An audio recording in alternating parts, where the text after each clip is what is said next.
ganhar o Pará, vamos ganhar para Cristo, que possamos hoje nos envolver na obra que Ele deixou. Vamos ganhar o Pará, vamos ganhar para Cristo, que possamos hoje nos envolver na obra que Ele deixou. Como invocarão se não crerem? E como crerão se não ouvem? E como ouvirão se não há quem pregue? E como pregarão se não forem enviados? Queremos mais de Cristo no Pará, a fim de proclamar o seu reino, celebrando a glória do reino de Deus. Ele reinará para todos sempre. Queremos mais de Cristo no Pará, a fim de proclamar o seu reino, celebrando a glória do reino de Deus. Ele reinará para todos sempre. Como invocarão se não crerem? E como crerão se não ouvem? E como ouvirão se não há quem pregue? E como pregarão se não forem enviados? Queremos mais de Cristo no Pará, a fim de proclamar o seu reino, celebrando a glória do reino de Deus. Ele reinará para todos sempre. Queremos mais de Cristo no Pará, a fim de proclamar o seu reino, celebrando a glória do reino de Deus. Ele reinará para todos sempre. Queremos mais de Cristo no Pará, a fim de proclamar o seu reino. Queremos mais de Cristo no Pará, a fim de proclamar o seu reino.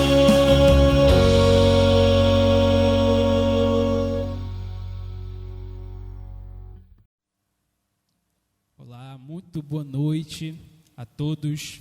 Sejam mais uma vez muito bem-vindos à celebração de quinta-feira. Nós iremos começar, como nós sempre costumamos fazer, com várias canções aqui, cantando e louvando o nome do nosso Senhor. E nós vamos cantar juntos o cântico Em Espírito e em Verdade. Cante junto com a gente essa canção e que o seu coração esteja cheio de júbilo nesse momento.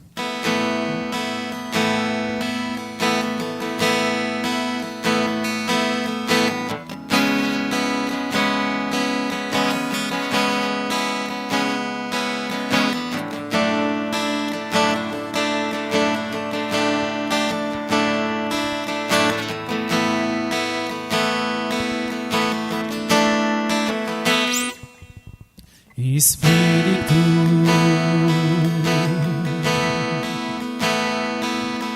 em verdade,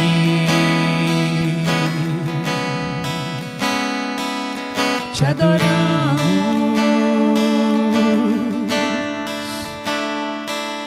te adoramos.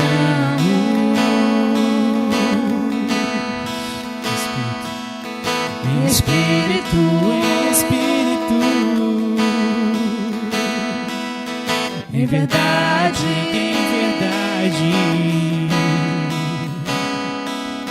te adoramos,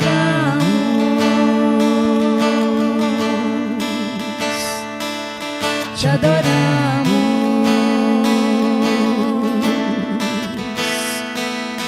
Rei dos reis,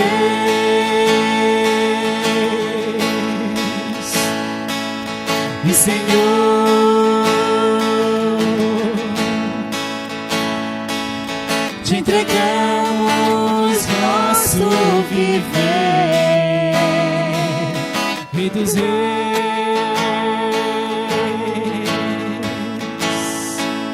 e Senhor,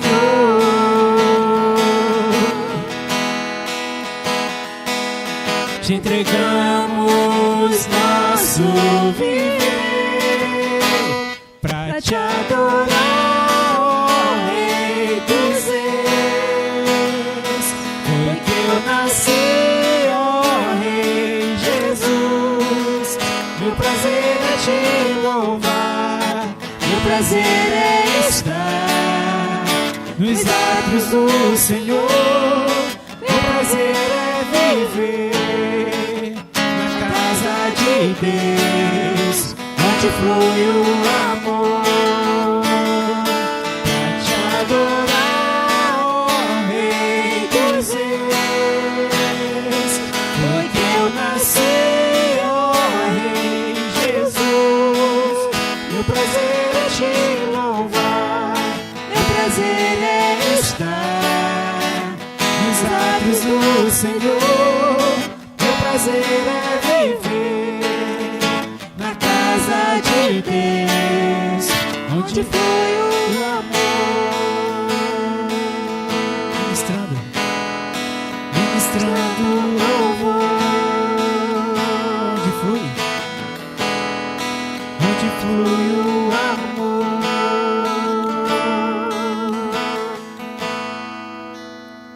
Amém, glória a Deus. Vamos continuar louvando o nome do nosso Deus, celebrar com júbilo ao Senhor.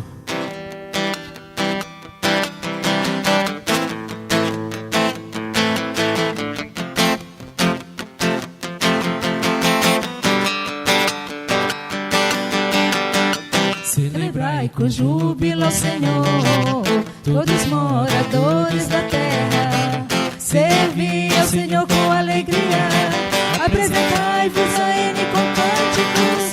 Sabei que o Senhor é Deus, e eterna é a sua bondade, e a sua fidelidade, de geração a geração. Aleluia, glória, aleluia. Aleluia, glória, aleluia. Aleluia, glória, aleluia. Aleluia, glória, aleluia. Celebrai com júbilo ao Senhor, todos moradores da terra. Servi ao Senhor com alegria, apresentai-vos a Ele com cânticos. Sabei que o Senhor é Deus, e eterna é a sua bondade, e a sua fidelidade, de geração a geração.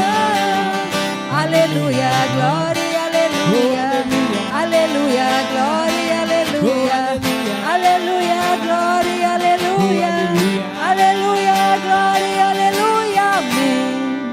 Amém, amém, amém. Meus queridos irmãos, é uma alegria poder estar com vocês nesta quinta-feira, e quero compartilhar com os irmãos a mensagem que está no livro do profeta Miqueias, no capítulo 7, os versos de 1 a 7. Miqueias, capítulo 7, dos versos de 1 a 7. Então pegue sua Bíblia, prepare sua caneta, seu bloco de anotações, e vamos juntos aprender daquilo que o Senhor tem a nos falar nessa noite, através da sua palavra, mais uma vez. Vamos orar, agradecer ao nosso Deus. Grandioso Deus, eterno Pai, muito obrigado, Senhor, por tua misericórdia e pela oportunidade que temos, ó Deus, através desse canal, mantermos a nossa comunhão, o nosso aprendizado, meu Deus, nosso crescimento espiritual. Que os amados irmãos e amigos que nos veem nesse momento possam também ser, meu Deus, abençoados e crescerem também, ó Pai, no conhecimento do Senhor. Abençoa as suas vidas, teu Espírito Santo fale em nossos corações nessa noite, e que eu te peço e agradeço em nome de Jesus Cristo. Amém. Vamos ler então Miqueias capítulo 7. Ai de mim, porque estou como quando são colhidas as frutas do verão, como os rabiscos da vindima. Não há cacho de uvas para chupar, nem figos temporãos que a minha alma deseja. Pereceu da terra o piedoso, e não há entre os homens um que seja reto. Todos espreitam para derramarem sangue, cada um caça o seu irmão com rede. As suas mãos estão sobre o mal, e o fazem diligentemente. O príncipe exige condenação, o juiz aceita suborno, o grande fala dos maus desejos de sua alma, e assim todos eles juntamente urdem a trama. O melhor deles é como um espinheiro, o mais reto é pior do que uma sebe de espinhos. E chegado o dia anunciado por tuas sentinelas, o dia do teu castigo, aí está a confusão deles. Não creias no amigo, nem confieis no companheiro. Guarda a porta de tua boca aquela que reclina sobre o teu peito, porque o filho despreza o pai, a filha se levanta contra a mãe, a nora contra a sogra. Os inimigos do homem são os da sua própria casa. Eu, porém, olharei para o Senhor e esperarei no Deus da minha salvação. O meu Deus me ouvirá. Amados irmãos, o profeta Miqueias, ele é contemporâneo do profeta Isaías. Exerceu o seu ministério aproximadamente 700 anos antes de Cristo, entre 738, provavelmente esse início do início do seu ministério. Ele é residente do Reino do Sul, Judá, mas também ele anunciou as suas profecias para o Reino do Norte, Israel. Anunciou o seu juízo, anunciou o juízo de Deus contra Judá e contra Israel, bem como a iminente condenação que aguardava as duas nações. O nome de Miqueias significa quem é semelhante a Deus, ou quem é como o Senhor. Miqueias anunciou o seu juízo do Senhor às duas nações, Israel e a Judá. Quando Miqueias anunciou o seu juízo a Israel, 10 anos após a sua profecia, Israel veio a sucumbir nas mãos do Império Assírio. E esta nação foi arrasada, sua cidade, Samaria, foi destruída. E 150 anos depois, Jerusalém foi invadida e caiu aos pés do Império Babilônico. 150 anos depois. E assim como a profecia alcançou essas duas cidades, esses dois reinos, também haverá um tempo de juízo para todos os seres humanos. A idolatria arruinou as duas nações. A idolatria invadiu as duas nações, causando grandes estragos a essas duas grandes nações. As duas cidades, Samaria e Jerusalém, ficaram envolvidas pela idolatria e dessa forma, vivendo seus altos e baixos, vivendo com alguns reis como Judá, os reis bons que serviam ao Senhor e outros reis que se desviavam do caminho do Senhor. O castigo de Deus veio sobre Jerusalém. Israel, todos os reis de Israel foram reis maus, que não se curvaram, mas se entregaram à idolatria. Eles não se mantiveram fiéis ao Senhor. A idolatria desencadeia todo tipo de estragos, todo tipo de desarmonia e em suas mais variadas formas. O pecado causou estragos a essas duas nações. O povo viveu na idolatria e isso custou caro às duas nações. Quando lemos os versos 1 e 2, vemos o seguinte: ai de mim, uma expressão de preocupação, uma expressão de lamento muito forte. Ai de mim! Ele estava diante de uma situação muito difícil. Essa era a situação que Miqueias estava em relação ao seu olhar para Israel. profetizando para Israel, ele diz: ai de mim, porque estou como quando são colhidos as frutas do verão. Como os rabiscos da vindima, não há cachos de uvas para chupar, nem figos temporãos que a minha alma deseja. Pereceu da terra o piedoso, e não há entre os homens um que seja reto. Amados irmãos, Israel vivia só de aparência. O profeta se coloca como alguém que não encontra nada que possa satisfazê-lo. Ele está diante de árvores frondosas, bonitas, aparentemente deveriam estar cheias de frutos deliciosos, mas Israel era assim, era somente aparência. E como o profeta se aproxima, como alguém que se aproxima para colher uma uva e para colher um figo, ele não encontra nada.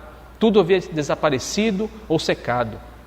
E assim ele faz, e ele compara a uva, o piedoso como a uva. Secou. Ele compara os retos aos figos, desapareceram. Queridos, quando os piedosos, que são os devotos ao Senhor, aqueles que adoram verdadeiramente ao Senhor, e quando os retos desaparecem, as referências de moralidade, as referências de respeito, as referências de justiça, as referências de honra, quando tudo isso desaparece, quando não há mais essas referências, a vileza dos seres humanos aumenta. E o texto diz, no final do verso 2, todos espreitam para derramarem sangue, cada um caça o seu irmão com rede. A maldade era tremenda nesse tempo. A maldade tomava conta porque a idolatria causou todo tipo de aberrações nos relacionamentos, desvirtuou as famílias, desvirtuou a sociedade, corrompeu ao ponto de referências que poderiam manter um equilíbrio naquela sociedade desapareceram, e isso levou o povo a praticar essas maldades. E o texto continua dizendo ainda, no verso 3, as suas mãos estão sobre o mal. As mãos estão sobre o mal. Eles têm isso perto deles. Eles têm isso próximo deles. A maldade está próximo deles. E o fazem diligentemente, com todo cuidado, com toda a presteza. Eles querem ter tudo isso perto deles de uma tal forma que eles fazem com todo cuidado. Todos os detalhes. E ele começa a descrever. Observem os personagens desse verso 13. O príncipe, o juiz e o grande. O príncipe exige condenação. O juiz aceita suborno. O grande fala dos maus desejos da sua alma. E assim todos eles juntamente urdem a trama. Meus queridos, a situação de Israel é que os príncipes, de vez de agirem com justiça, com equidade, eles agiam, buscavam com sede a condenação. O juiz, em vez de julgar com imparcialidade e corretamente, aceitava suborno. Quem pagava mais tinha uma pena menor, era livre. E o grande é aquele que, um influenciador do nosso tempo, é aquele que seria uma pessoa de influência, uma pessoa de respeito, uma pessoa que merecia a nossa atenção, serviria de referência. Mas o que o texto diz é que o grande fala dos maus desejos de sua alma. A situação da maldade dentro de Israel era tanta que as pessoas falavam de suas maldades de uma forma livre, não tinha mais uma descrição, não havia mais uma certa reserva, não, a maldade era exposta, era escancarada. As palavras, os desejos, a atitude eram totalmente escancaradas. E o texto continua dizendo no verso 4, o melhor deles é como um espinheiro, o mais reto é pior do que uma sebe de espinhos. O melhor deles é um espinheiro, alguém cheio de espinhos. Pensar se aproximar de alguém cheio de espinho não seria um incômodo? E ele diz que o mais reto é pior do que uma sebe de espinhos. O que é a sebe? A sebe é um cercado que era usada para cuidar da vinha, de uma certa plantação. Você já pensou cuidar de uma plantação com cercados de espinho? De vez de ter todo o cuidado para cuidar daquela planta, daquele jardim, daquele ambiente que sairia dali frutos gostosos para se deliciar, não. É como alguém que cerca os outros. Esse cercar é alguém que cerca cheio de espinhos. É alguém que é envolvido por maldade, é alguém que, de vez de ser proteção, se torna uma opressão. Assim eram aqueles que deveriam cuidar do povo, daqueles que deveriam amar o povo, suprir a necessidade do povo. Esses que são os líderes eram os que oprimiam e maltratavam o povo. O verso continua dizendo também: não creias no amigo, nem confies no companheiro. A situação era tão caótica em Israel que as amizades, por causa do pecado que vinha como resultado da idolatria, prejudicou os relacionamentos interpessoais. As amizades foram fragilizadas. Não havia mais confiança, não havia mais um andar lado a lado. O que havia era uma desconfiança. É uma atitude em que aquele que estava ao meu lado poderia me dar um abraço com um punhal, e aquele que estava pronto também para fazer maldade contra mim. E essa era a realidade. E o texto continua também dizendo: guarda a porta da tua boca, aquela que reclina sobre o teu peito. Isso significa, meus amados irmãos, que a situação era mais grave ainda, porque o profeta ele aprofunda mais ainda o relacionamento chegando na família.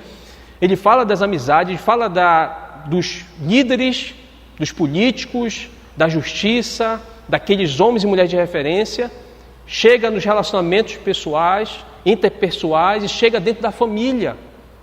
Ele começa dizendo: cuidado com o que você fala com a tua esposa, cuidado com o que você fala com aquela que reclina o peito sobre a cabeça sobre o seu peito. Ele está falando da esposa.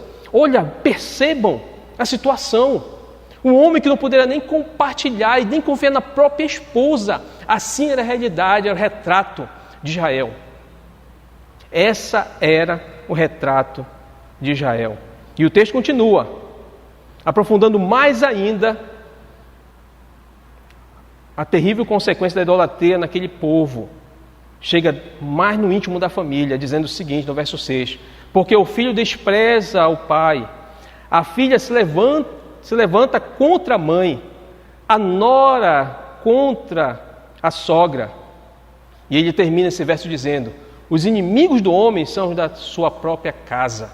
Queridos irmãos, em Mateus capítulo 10, nos versos 34 e 36, isso que se inicia nesse tempo de Miqueias se torna muito mais real e muito mais forte no tempo de Cristo, e chega até nós hoje, porque Cristo fala a respeito de pais se levantando contra filhos, filhos se levantando contra pais, porque eles pregam o Evangelho, seguem a Cristo, e isso custaria o relacionamento familiar. E até aqui, meus irmãos, percebam que não é muito diferente. Há séculos atrás, esse profeta retratava a realidade de uma nação. E chegamos no nosso tempo e não é muito diferente. Veja a realidade do nosso Brasil. Juízes que se vendem, políticos que se compram, jornalistas que distorcem, um povo que se põe como indiferente, um povo que se coloca como desatentos, pessoas que vivem as suas vidas somente para si. Esse é o retrato de uma nossa nação. As pessoas não respeitam mais umas às outras. Nesse momento que vivemos de pandemia, de isolamento, tivemos vários casos de homens espancando e até matando suas esposas, suas companheiras, filhos matando os próprios pais. Presenciamos nos noticiários as desgraças dentro da família. Recentemente, tivemos manifestações e pessoas se degladiando. Vemos fora do país num fato ocorrido nos Estados Unidos, de um negro que foi morto por policiais, onde outros demais policiais ficaram indiferentes, não fizeram nada. Racismo. Que retrato tão do nosso tempo esse que Miqueias faz. Não há muita diferença no nosso tempo. Veja como está a situação da nossa sociedade. Veja como está o descrédito de muitas instituições. Veja como está a atitude de pessoas desrespeitando outras pessoas. Não há respeito. A desgraça ocorrida em Israel foi porque referências de piedade e de retidão desapareceram. Quando essas referências desaparecem, a sociedade caminha para a ruína, para a desgraça total. E foi o que aconteceu com Israel. Porque Miqueias está falando para Israel estas palavras. Depois de 10 anos após essa profecia, essas palavras ditas a Israel, Israel foi invadida pelo Império Assírio. Israel, com a sua cidade de Samaria, desapareceram. As 10 tribos de Israel que viviam naquela região do Reino do Norte desapareceram. Ela foi totalmente destruída. Poucos foram aqueles que mantiveram naquela região. O fato é que o Império Assírio invadiu de uma tal forma que misturou o povo, surgindo aí mais à frente, no tempo de Jesus, os samaritanos. Mas percebam quando referências de uma sociedade ou referências para uma nação, para uma pessoa desaparecem. Quando essas referências elas não estão mais presentes, seja a pessoa, seja para uma nação, a desgraça ela é inevitável. Quando olhamos para a nossa nação, quando olhamos para o que estamos vivendo nesses últimos tempos, restrições, isolamentos, imposições, medo, desrespeito, corrupção.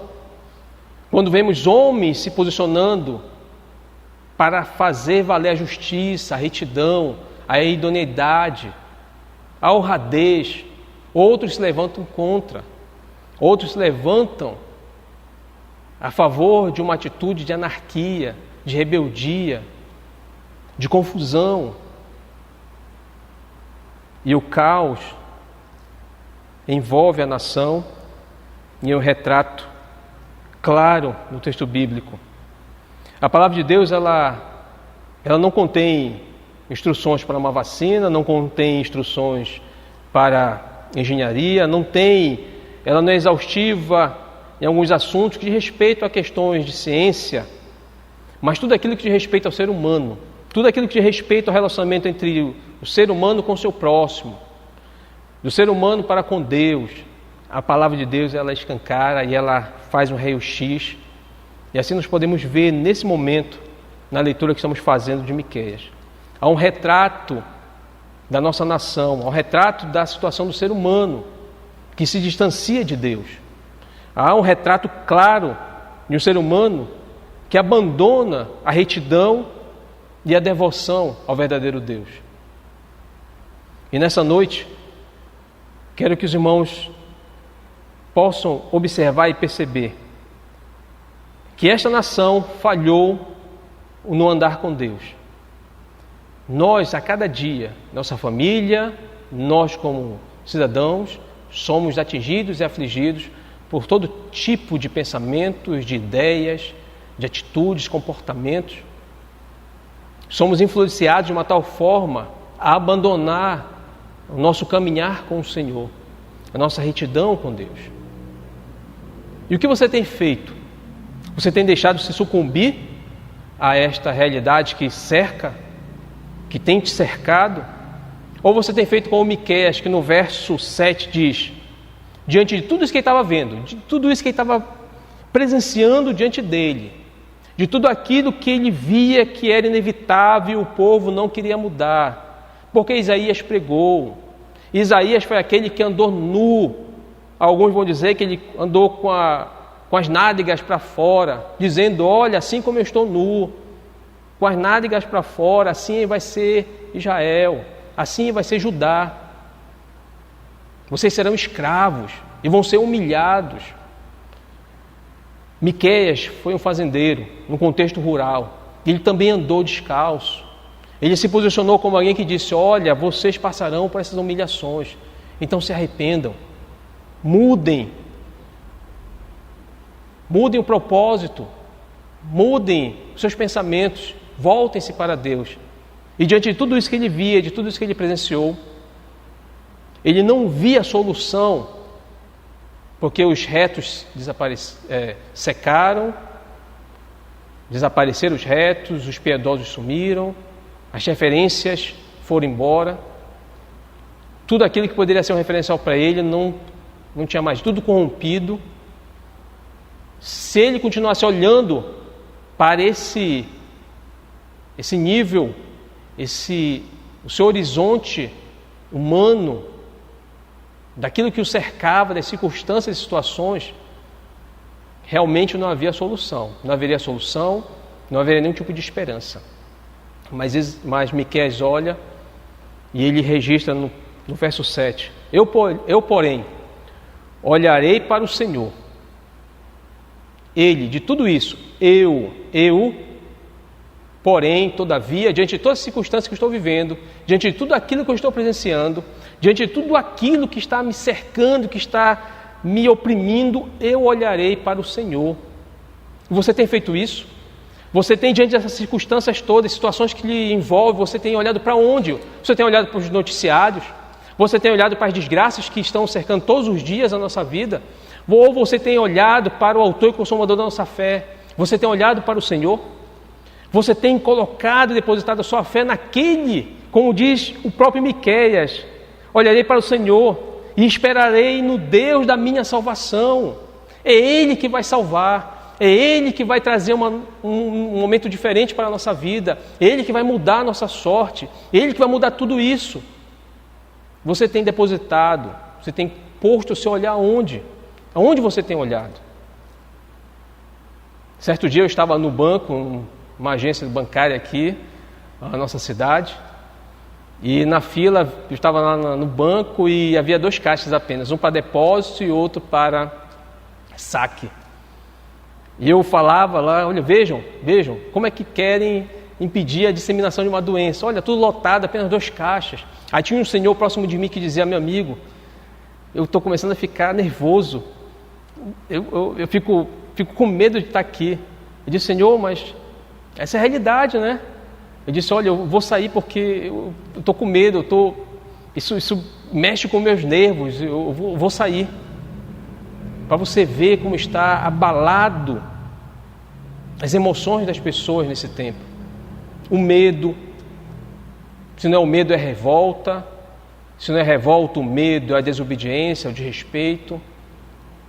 Começa dentro de casa e se evidencia na nossa sociedade.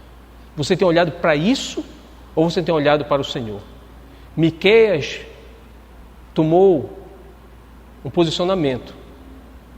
Eu, porém, olharei para o Senhor, o Deus da minha salvação. E ele conclui dizendo: o meu Deus me ouvirá. Então ele se posiciona, ele determina no seu coração olhar para o Senhor, confiar nele, que ele vai salvar, e nesse posicionamento íntimo, ele ora e clama, e entende que Deus ouvirá o seu clamor, a sua oração. Você tem olhado para o Senhor e você tem, paralelo a tudo isso, orado, buscado ao Senhor? Você tem confiado no Senhor em oração? O posicionamento de Miqueias foi assim. Queridos, os tempos são difíceis, mas o nosso Deus é o mesmo. O nosso Deus não muda. O nosso Deus é o mesmo ontem, hoje e será eternamente. Todos estes que viveram de maneira à parte daquilo que Deus queria, porque o capítulo 6, o verso 8 de Miqueias, capítulo 6, verso 8, diz assim: Ele te declara, ó homem, o que é bom e que é o que o Senhor pede de ti? Que pratiques a justiça, ames a misericórdia e andes humildemente com o teu Deus. Essa é a vontade do Senhor, para mim e para você. Os tempos são difíceis, mas o nosso Deus não muda. Ele pede a mesma coisa para nós.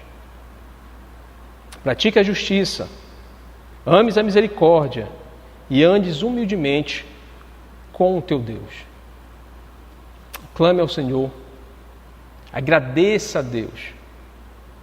Se você ao longo desse período, Deus tem lhe livrado deste vírus, ou de outras mazelas, não somente de uma doença, mas o desemprego, a falta da comida, do alimento diário.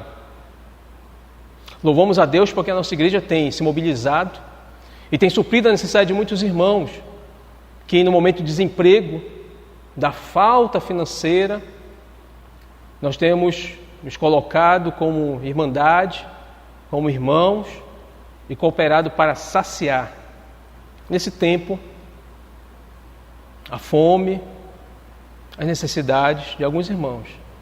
E agradeço àqueles que têm se mobilizado junto conosco para suprir essa necessidade. Mas precisamos orar ao Senhor, clamar ao nosso Deus para que mude tudo isso. E diante de toda essa situação de dificuldade, Israel sofreu uma sentença. Ela foi castigada. E o fato é, meus queridos irmãos, que há um julgamento final.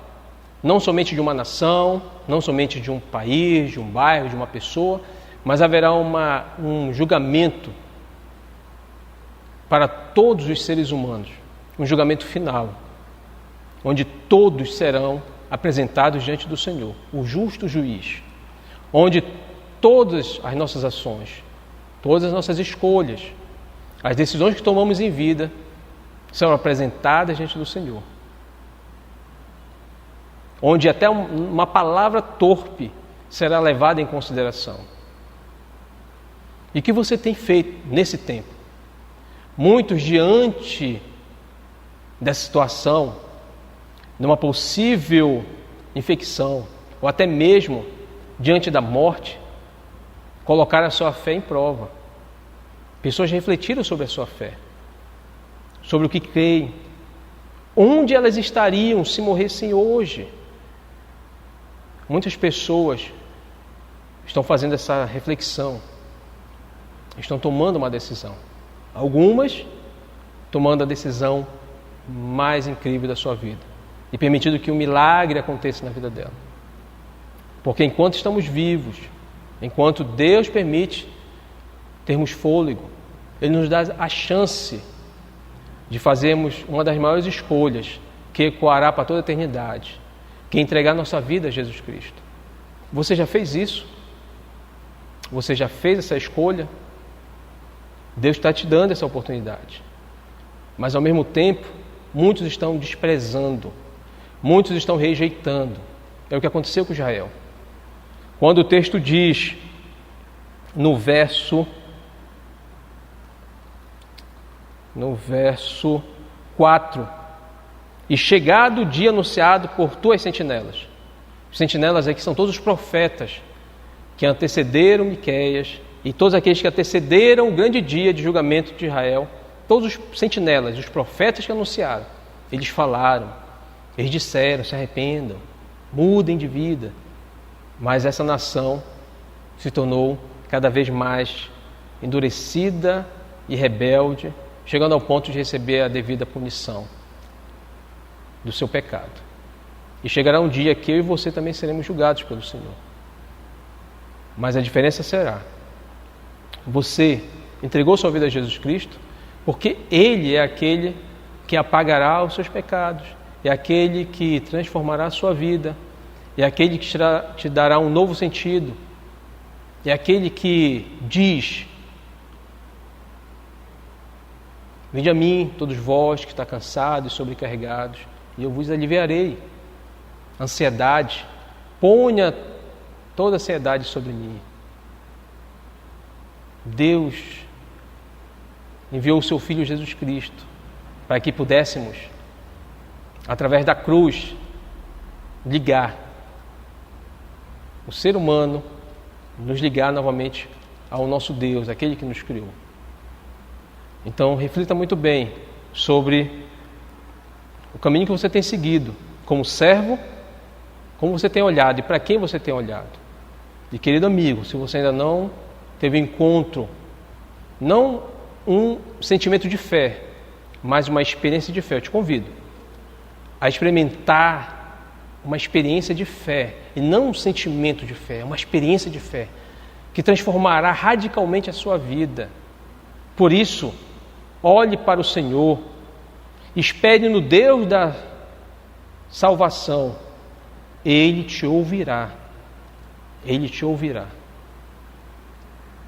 Eu glorifico a Deus e agradeço a Ele, porque nesse tempo, Deus tem salvado vidas, Deus tem alcançado vidas, e Ele tem usado pessoas, e Ele quer usar você, meu querido irmão, quer usar você, minha querida irmã, como sentinelas, que anunciam, que vigiam, que estão à porta, alertando e avisando os outros do perigo que vem, do perigo que passa. Você é um sentinela, continua anunciando, anuncie, faça com que o Evangelho chegue a lugares que ainda não chegaram, e Deus quer usar você, quer usar a mim, quer usar a nossa igreja, a segunda igreja batista em Cidade Nova 5, para anunciar o Evangelho. Que nessa noite a palavra do nosso Deus frutifique no seu coração. Não olhe as circunstâncias à sua volta, esteja atento, sim, atento ao que está acontecendo, mas fite seus olhos no Senhor, no Deus da salvação, naquele que ouve as nossas orações. Olhe para Ele. Tenha os jornais numa mão, os noticiários numa mão, mas tenha a sua Bíblia na outra. E ore, leia a sua Bíblia, compartilhe, converse com aqueles que poderão fazer com que a sua fé aumente, você tenha encorajamento, esteja com alguém que realmente seja bênção para a sua vida. Busque ao Senhor, porque Miqueias olhava para o lado e para o outro, não encontrava ninguém. Se porventura você olha e não consegue encontrar ninguém, olhe para o Senhor, porque Ele está com os seus olhos sobre você, Ele é a nossa salvação e Ele ouve as orações daquele que clama. Deus abençoe e lhe dê uma boa noite. Fique com Deus e nos encontraremos na próxima semana para a honra e glória do nosso Deus. Deus abençoe a todos, fique com o Ministério de Música e tenha um restante de semana abençoado. Amém. Amém. Depois de ouvirmos essa pregação vinda através do seu servo, nós vamos finalizar essa celebração com o hino de número 552 do Inário, que estou fazendo se sou cristão. Antes de nós cantarmos, eu quero falar a você uma porção da palavra de Deus que se encontra em Provérbios 31:20, que diz assim: abre a mão para o pobre, sim, ao necessitado estende as suas mãos. O que eu estou fazendo se sou cristão? O que você, o que nós estamos fazendo se nós somos cristãos?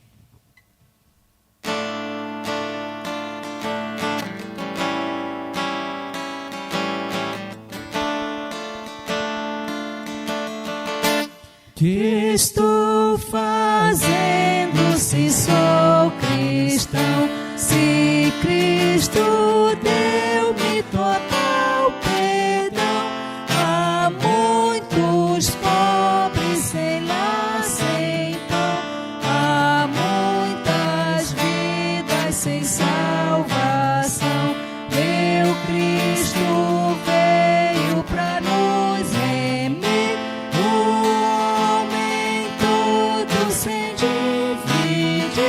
Não só a alma do mal salva, também o corpo ressuscita.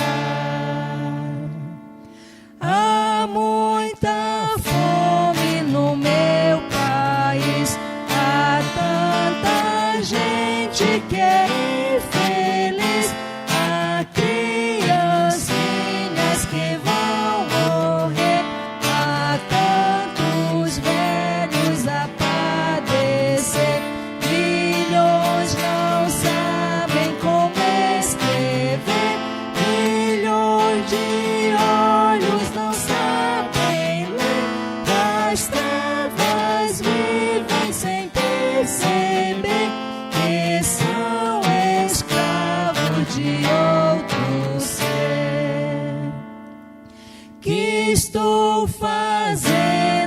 se sou cristão. Sem Cristo deu-me total perdão. Há muitos pobres sem nascer então. Há muitas vidas sem salvação. Aos poderosos eu vou pregar. Aos homens ricos vou proclamar. Que a injustiça é contra Deus. Que a vil miséria insulta os céus. Amém. Que possamos ficar reflexivos a respeito de tudo que nós ouvimos nessa noite.